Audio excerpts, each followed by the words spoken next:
Six JVR తక్కువ ధరలకే కాదు నాణ్యతకు కూడా మరో పేరు India's number 1 brand six JVR. Jagdeep గారు ఇక్కడ చూస్తే మ్యాప్ కనిపిస్తుంది. అక్కడ అన్ని మహాభారత ఘట్టాలు చాలా అద్భుతంగా ఉన్నాయి. అసలు మ్యాప్ అరేంజ్ చేయడం అది కూడా ఇక్కడ ఏదో ఇండియా వరల్డ్ మ్యాప్ లాగా లేదు. ఇది మొత్తం మహాభారత గాంధార కాంబోజా అని చెప్పేసి అలా కనిపిస్తుంది. ఏంటిది మ్యాప్ ఏంటి? ముందుగా మనం గుర్తుపెట్టుకోవాల్సింది ఒక్కటే, ఇది ఇది మిత్ అని అందరం మైథాలజీ కిందకి తీసుకెళ్తారు. ఇది కంప్లీట్గా చరిత్ర, ఇది మన హిస్టరీ, ఇది మన అఖండ భారతదేశంలో ఖచ్చితంగా జరిగినటువంటి చరిత్ర, మనకు నేర్పించాల్సినటువంటి చరిత్ర.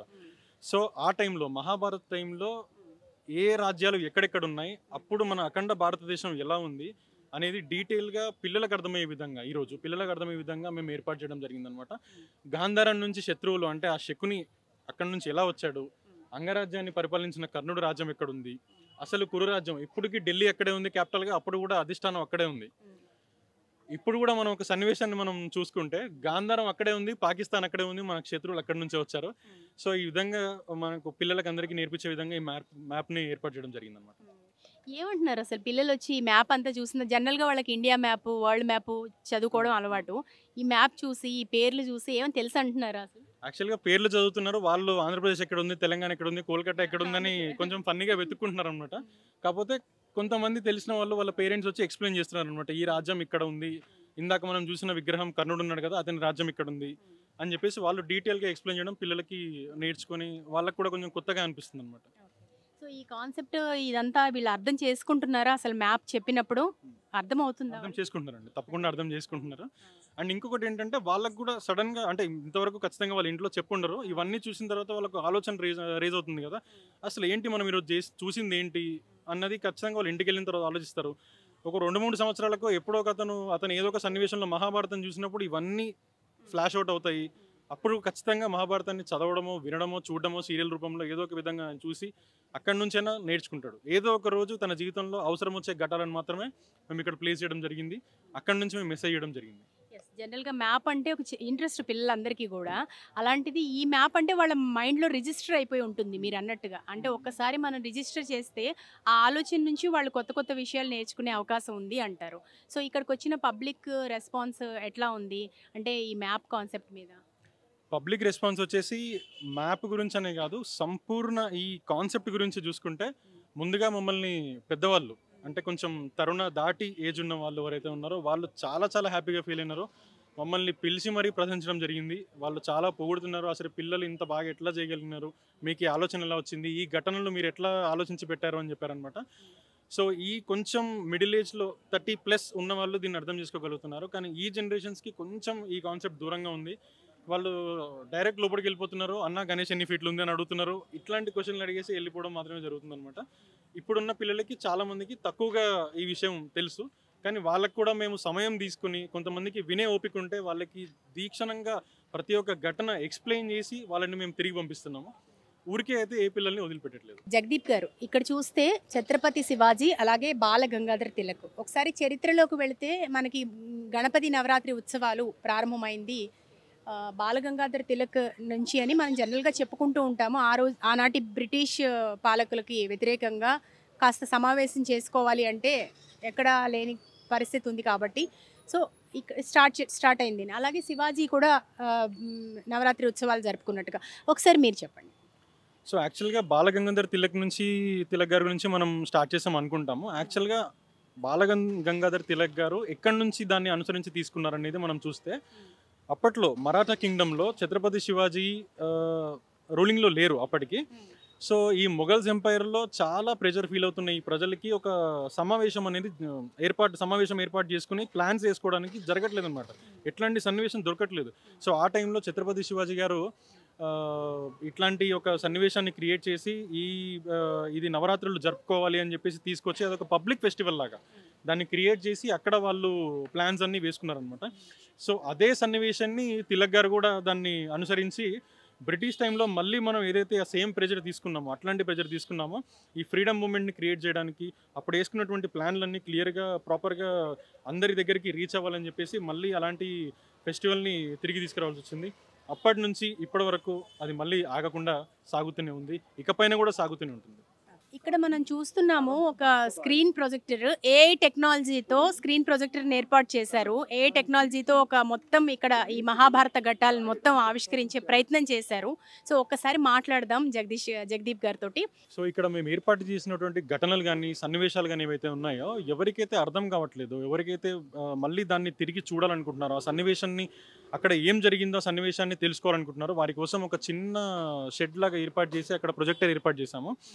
సో యూజువల్గా మేము సీరియల్ నుంచి సినిమాల నుంచి ఇట్లాంటి సన్నివేశాలు తీసుకోవచ్చు, కానీ అలా వద్దు, ఇప్పుడున్న టెక్నాలజీని వాడుకుందాము. మా ఫ్రెండ్స్ అందరూ ఏఐ డెవలపర్స్, అందరూ మంచి మంచి కంపెనీల్లో మేనేజర్స్ ఉన్నారు. సో వాళ్ళు ఎఫర్ట్స్ పెట్టి ఇక్కడున్న విగ్రహాలని, మేము ఏర్పాటు చేసినట్టు విగ్రహాలని ఫొటోస్ తీసుకుని దాని నుంచి అవే మాట్లాడి మనకి ఎక్స్ప్లెయిన్ చేసే విధంగా ఏఐ టెక్నాలజీని యూస్ చేసి అక్కడ వీడియోని అక్కడ వాయిస్ ఓవర్ ఇచ్చి మనకి చూపించడం జరిగిందనమాట. ఇది అందరూ దీన్ని చాలా ముచ్చటగా చూస్తున్నారు, వాళ్ళకు కూడా మంచిగా అనిపిస్తుంది. విగ్రహాలు మాట్లాడడం, ఇందాక మనం చూసిన విగ్రహాలే మనతో మాట్లాడుతున్నాయని చెప్పేసి వాళ్ళు కూడా కొంచెం ముచ్చటపడి చూస్తున్నారు అనమాట. ఇవన్నీ సో ఏఐ టెక్నాలజీని చాలా చక్కగా వాడేశారు ఇక్కడ మీరు, బ్రహ్మాండంగా. చాలా బ్రహ్మాండంగా వాడుకున్నాము. అది కొత్తగా కూడా ఉందన్నమాట ఇప్పుడు. అవునండి, చాలా బాగుంది. ఏమన్నా పిల్లలకి చాలా అట్రాక్టివ్గా ఉంటుంది కదా, చాలా చక్కగా చూస్తారు ముందు. ఎందుకంటే అక్కడ చూస్తే మ్యూజియం లాగా చూస్తారు, వాళ్ళకి ఏం అర్థం కాదు, చెప్పినా కూడా అంత మైండ్కి ఐ థింక్ ఎక్కదు. కానీ ఇక్కడ మాత్రం రెస్పాన్స్ ఎట్లా ఉంది? చాలా చాలా బాగుంది ఈ ఏ రెస్పాన్స్. యాక్చువల్గా సినిమాల నుంచి మేము ఫస్ట్ డే ఒకసారి ప్లే చేసాం, కొంచెం బోరింగ్గా ఫీల్ అయినారు అనమాట. ఎందుకంటే పౌరాణికం గ్రాంధిక భాష మాట్లాడేసరికి అయ్యే మనకి ఇవేం అర్థం కావు అని చెప్పేసి పిల్లలు కొంచెం మధ్యలోనే లేచి వెళ్ళిపోవడం జరిగింది. ఏవైతే ఈ విగ్రహాల నుంచి మాట్లాడడం ఏర్పాటు చేసి ఇందాక మనం చూసిన విగ్రహాలే మనతో మాట్లాడుతున్నాయని చెప్పి కొత్తగా వింటున్నారో అప్పుడు వాళ్ళు కనీసం చూసి అచ్చా ఇప్పుడు అలా జరిగిందా, అట్లాంటి ప్రతిజ్ఞ చేశాడా, వాళ్ళు అలా ఆడినరా అని చెప్పేసి, ఇలా జరిగిందని చెప్పేసి వాళ్ళు అర్థం చేసుకుంటున్నారు అనమాట.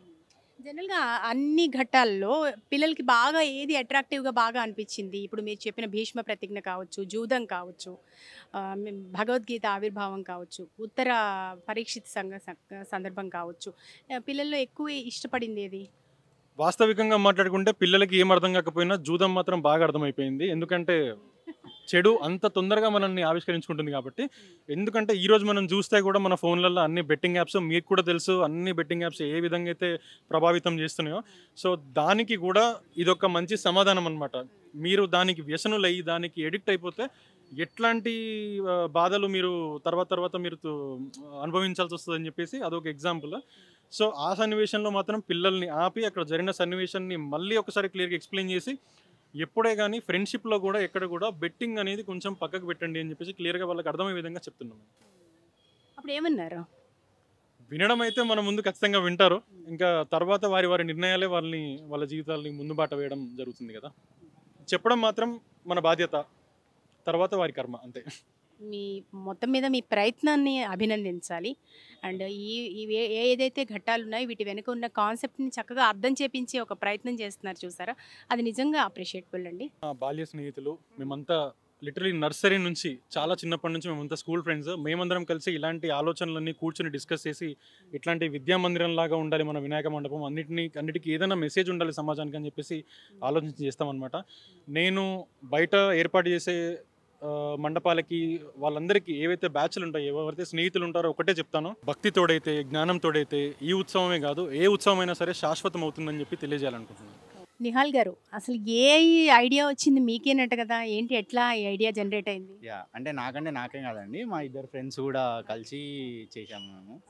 బికాస్ ఈ చాలా విగ్రహాలు ఉన్నాయి కదా, సో అండ్ పిల్లలకి చూసినా కూడా కన్ఫ్యూజన్ అవుతుంది, లైక్ ఏ విగ్రహం ఏ క్యారెక్టర్ దేనికి ఎందుకని. సో అందుకనే what we did is like we use technology to identify ఏ క్యారెక్టర్కి ఏ ఇంపార్టెన్స్ ఉంది and what message that it can produce అని. So using that, like we also use some technologies and then we collage that video and play it there. So andukane ipudu kids andaru vachi chusi, then they could able to understand and they could able to relate that image with whatever they are playing in the projector. So andukani and then this is also connecting the youth and younger generation to the exact concept that we wanted to introduce, right? So andukane aa differentiation kosam pettam. ఇద్దరు friends అంటే వీళ్ళేనా? వీళ్ళిద్దరా? వీళ్ళు ఇంకా ఇద్దరు ఉన్నారు, వాళ్ళు రాలేదు. Yeah, I mean వాళ్ళు currently లేరు. వీళ్ళ పేర్లేంటి? మీ పేరేంటండి? హరిత్య. మీరు ఎట్లా అసిస్ట్ చేశారు చెప్పండి. జస్ట్ కాన్సెప్ట్ అడిగాడు, సో దాన్ని ప్రకారం ప్రిపేర్ చేశాను. అంటే చాట్ జీపీటీ కదా, సో ఒక దాంతో ప్రాంప్ట్స్ తయారు చేసాము and then we bought a license, Google వ్యూలో లైసెన్స్ తీసుకొని, so using that prompts, images ఇవన్నీ కలిపి using our expertise in AI like అంతా కలిపి లైక్ ఒక కొలేజ్ లెక్క వీడియో తయారు చేసి then we have and then we have produce the same concept. So కొత్త టెక్నాలజీ మన పాత ఇతిహాసం, సో చాలా బ్రహ్మాండంగా ఉంది కదా. రైట్. యాక్చువల్లీ ఆ మిక్చర్ని తీసుకురావడానికే మేము చూసామన్నమాట. అందుకనే సపరేట్గా ఆ ప్లేస్ ఏర్పాటు చేసాం so that every one can view it and they can also understand what exactly that we meant to display here. And మీరండి, మీ పేరు? సో మీరే ఎట్లా అసిస్ట్ చేశారు? ఎందుకంటే ఇంకో ఇద్దరు అన్నారు కదా, మీ ఇద్దరే కదా. యాక్చువల్గా మేము అదే దీన్ని సింపుల్ ఫామ్లో చెప్పడానికి చూసాం. యాక్చువల్లీ ఏంటంటే ఇప్పుడు వచ్చిన వాళ్ళకి ఎవరికైనా అంత క్లియర్గా అర్థం కాదు ఫస్ట్ ఆఫ్ ఆల్ చూసినప్పుడు. ఇవాళ ఎవరైనా యూజ్ చేసే సెల్ ఫోన్ దాని త్రూగా మనం చెప్పాలి అనుకున్నాం, అది షార్ట్ ఫామ్లో. అందుకు ఈ వీడియోస్ ఏఐ ఇప్పుడు ఉన్న టెక్నాలజీని యూజ్ చేసుకొని దాన్ని సింప్లిఫైడ్ చేసి చెప్పాం సింపుల్గా, అంతే. అది మేము అనుకుంది. ఇంకా దానికి ఎంతవరకు మాకు కుదిరితే అంత షార్ట్ ఫామ్ చేసి చెప్పడానికి చూసాం, అంతే. ఇంకా వాళ్ళకి క్లియర్గా అర్థం కావడానికి బేసిక్ థింగ్ ఏంటంటే ఎవరికైనా ఇప్పుడు నార్మల్ చెప్తే అర్థం కాదు, 100% అర్థం కాదు. దాన్ని కొంచెం మేము షార్ట్ ఫామ్లో వాళ్ళకి అర్థమయ్యే విధంగా చెప్పడానికి ఇది చేసాం మేము.